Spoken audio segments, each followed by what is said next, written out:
சமத்துவ பொங்கல் கேப்டன் அவர்களுடைய ஆசீர்வாதத்துடன் எங்களுடைய தலைமை கழக நிர்வாகிகள், மாவட்ட கழக செயலாளர்கள், பகுதி வட்டம் மகளிர் அணி சகோதரிகள், பொதுமக்கள் என்று அனைவரோடும் இன்றைக்கு பொங்கல் விழா நாம நடத்தியிருக்கோம்.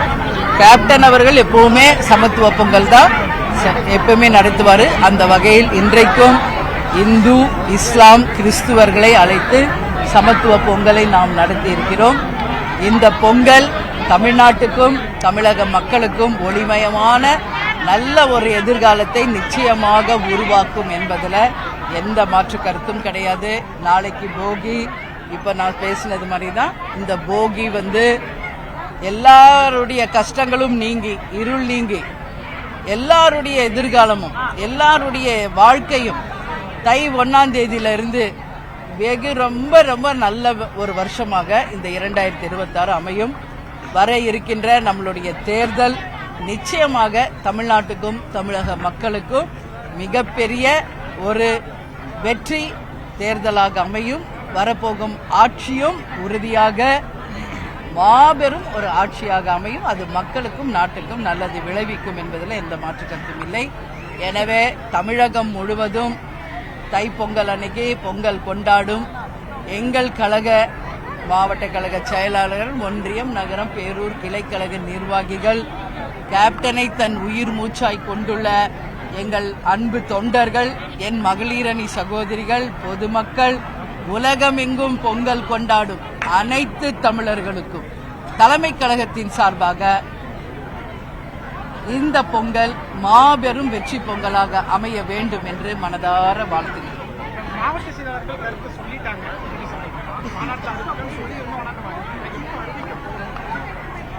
நான் அன்னைக்கே அங்க சொன்னதுதான், மாவட்ட கழக செயலாளர்கள் அவங்க ஒப்பீனியனை சொல்லியிருக்காங்க. அன்னைக்கு நடந்த வாக்கெடுப்புல அது அவங்க யாரோட சேரணும், அவங்க கருத்து என்ன எல்லாமே கொடுத்திருக்காங்க. அது இன்றைக்கு நாங்க எங்க கவனத்தில் அதை எடுத்திருக்கிறோம். நான் மாநாட்டில் சொன்னதுதான் இப்பவும் நான் சொல்ல போறேன். தை பிறந்தால் வழி பிறக்கும். உறுதியாக தேசிய முற்போக்கு திராவிட கழகம் மகத்தான ஒரு கூட்டணியை, நாட்டுக்கும் மக்களுக்கும் நல்லது நடக்கும் ஒரு மகத்தான கூட்டணியை நிச்சயமாக நாங்கள் அமைப்போம். அது பத்திரிகையாளர்களை அழைத்து நிச்சயமாக அதிகாரப்பூர்வமாக அறிவிப்போம் என்பதை இந்த நேரத்தில் சொல்றேன்.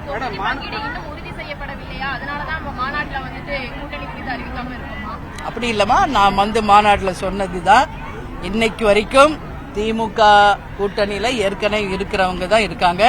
புதிதாக யாரும் இணைகிறார்களா, எது ஃபைனல் கூட்டணி என்று ஆளும் கட்சியும் இன்னைக்கு வரைக்கும் அறிவிக்கல. எதிர்கட்சியில இருக்கும் அண்ணன் எடப்பாடியாரும், மத்திய அரசில் இருக்கும் பிஜேபியும், அவங்களும் அவங்க கூட்டணியில இவங்க எல்லாம் தான் இறுதியாக கூட்டணியில் இருப்பவர்கள் என்பதை இன்னைக்கு வரைக்கும் அறிவிக்கல. அப்படி இருக்கும் பொழுது நாமும் சிறிது சிந்தித்து ஒரு தெளிவான ஒரு நல்ல முடிவை எடுக்க வேண்டும் என்று ஒட்டுமொத்த மாவட்ட கழக செயலாளர்கள் அவங்க கருத்துல கூறியிருந்தாங்க. அந்த வகையில் நாங்க நிச்சயமாக ஒரு நல்ல முடிவை எடுப்போம் என்பதை இந்த நேரத்தில் கூட்டணி குறித்து பேசுவதற்கு தேமுதிக சார்பாக ஏதாவது குழு எதனா அமைக்கப்பட இருக்கா? ஏன்னா நீங்க கூட்டணி குறித்து முடிவு எடுத்துட்டேன் அப்படின்னு சொல்றீங்க. அப்ப அந்த கூட்டணி கட்சியோட பேச்சுவார்த்தை குழு எதனா அமைக்கப்பட இருக்கா? இல்ல, எங்க மாவட்ட கழக செயலாளர் ஆலோசனை கூட்டம் அன்னைக்கு நடந்து உங்க எல்லாருக்கும் தெரியும்.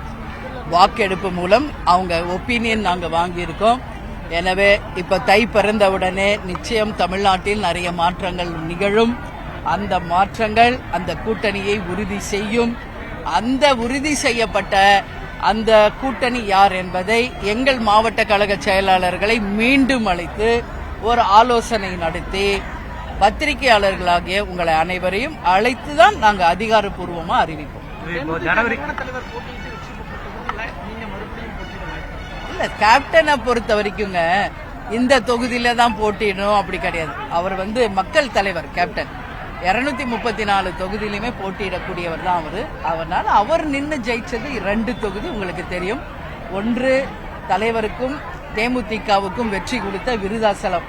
அந்த முத்தாய்ப்பாக தான் அந்த வெற்றியை கொடுத்த கடலூர் மாவட்டத்தில் நம்மளுடைய மக்கள் உரிமை மீட்பு மாநாடு, அந்த மாநாடை நடத்தியிருக்கோம்.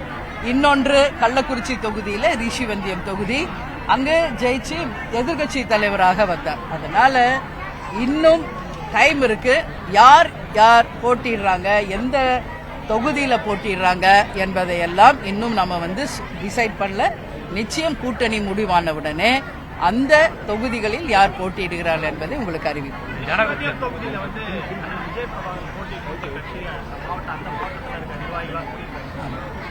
எங்க மாவட்ட கழக செயலாளர் உங்களுக்கு சொல்றேன், உள்ளம் தேடி இல்லம் நாடி மற்றும் மக்களை தேடி மக்கள் தலைவர் தமிழ்நாடு முழுக்க நாங்க செல்றோம். அந்தந்த மாவட்ட செயலாளர் அவங்க ஒரு தொகுதியில, அவங்க மாவட்டத்தில் ஒரு தொகுதியில இங்கதான் நீங்க போட்டியிடணும் என்று எல்லாரும் அவங்கவுங்க விருப்பத்தை சொல்லிட்டு இருக்காங்க. ஆனா பைனலா யார் எந்த தொகுதி என்பது இப்ப நம்ம சொல்ல முடியாது. அதுக்கான டைம் வரும்போது நான் சொல்றேன். அவரு கேப்டன் சாருக்கு முதல்ல எதிர்கட்சி தலைவர் என்ற பதவியை கொடுத்த தொகுதி ரிஷோனி தொகுதி. அதனால கேப்டன் அவர்கள் குடும்பத்துல இருந்து யாரா ஒருத்தராச்சும் இங்க போட்டியிடணும் விருப்பப்படுறாங்க. அதை எப்படி பாக்குறீங்க? அதாங்க நான் இப்ப சொன்னதுதான். 234 தொகுதியிலுமே எங்க மாவட்ட செயலர் எங்க மாவட்டத்தில் போட்டியிடுங்கன்னு சொல்றாங்க. நீங்க சொன்ன மாதிரி தலைவருக்கு ரிஷிவந்தியன் தொகுதி வெற்றி எதிர்கட்சியானாரு. அந்த மாவட்ட செயலர் இங்கதான் இருக்காரு கருணா. அவங்க மாவட்டத்தின் சார்பா அவங்க கோரிக்கை வைக்கிறாங்க. ஆனா இப்ப நான் அதை சொல்ல முடியாது. ஏன்னா ஃபர்ஸ்ட் கூட்டணி முடிவாகணும், அதுக்கப்புறம் எண்ணிக்கை, அப்புறம் தொகுதிகள், அதற்கு பிறகுதான் யார் யார் எந்த தொகுதியில் போட்டியிடுகிறார்கள் என்பதை உங்களுக்கு நாங்க சொல்ல முடியும். ஜனவரி மாதத்துக்குள்ள அந்த முடிவை அறிவிப்பீங்க? கண்டிப்பாக அதுக்குள்ள முடியும் என்பதை நானும் நம்புறேன் உங்களை மாதிரி. ஏன்னா அதுக்கப்புறம் எங்களுக்கு 4ஆம் கட்ட பிரச்சாரம் ஒன்று இருக்கு. கன்னியாகுமரி டு விருதுநகர் அந்த மக்களை தேடி மக்கள் தலைவர் மற்றும் உள்ளம் தேடி இல்லம் நாடி அதுவும் இருக்கு. விருப்ப மனு வாங்க வேண்டி இருக்கு. நிறைய ஒர்க் இருக்குங்க. நிச்சயம் ஜனவரிக்குள்ள முடிக்கணும் தான் நாங்களும் நினைக்கிறோம். நடக்கும் என்பதையும் நான் நம்புறேன்.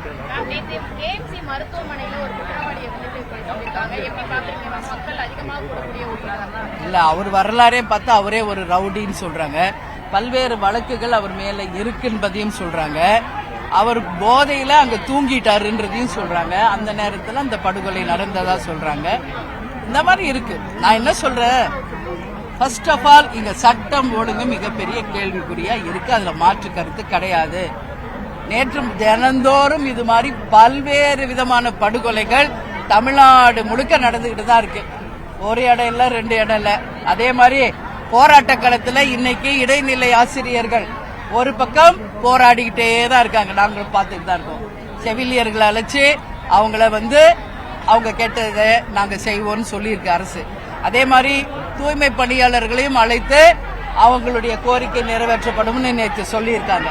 அதே மாதிரி தான் இடைநிலை ஆசிரியர்களையும் அழைத்து அவர்கள் கோரிக்கையை அரசு நிச்சயமாக மறுபரிசீலனை செய்து அந்த கோரிக்கைகளை நிறைவேற்ற வேண்டும் என்று இன்னைக்கு தலைமை கழகத்தின் சார்பாக நாங்கள் கேட்டுக்கிறோம். எனவே அவங்க போராட்டமும் வெற்றி பெற வேண்டும் என்று இந்த நேரத்தில் அவங்களை வாழ்த்துறோம். நன்றி, வணக்கம்.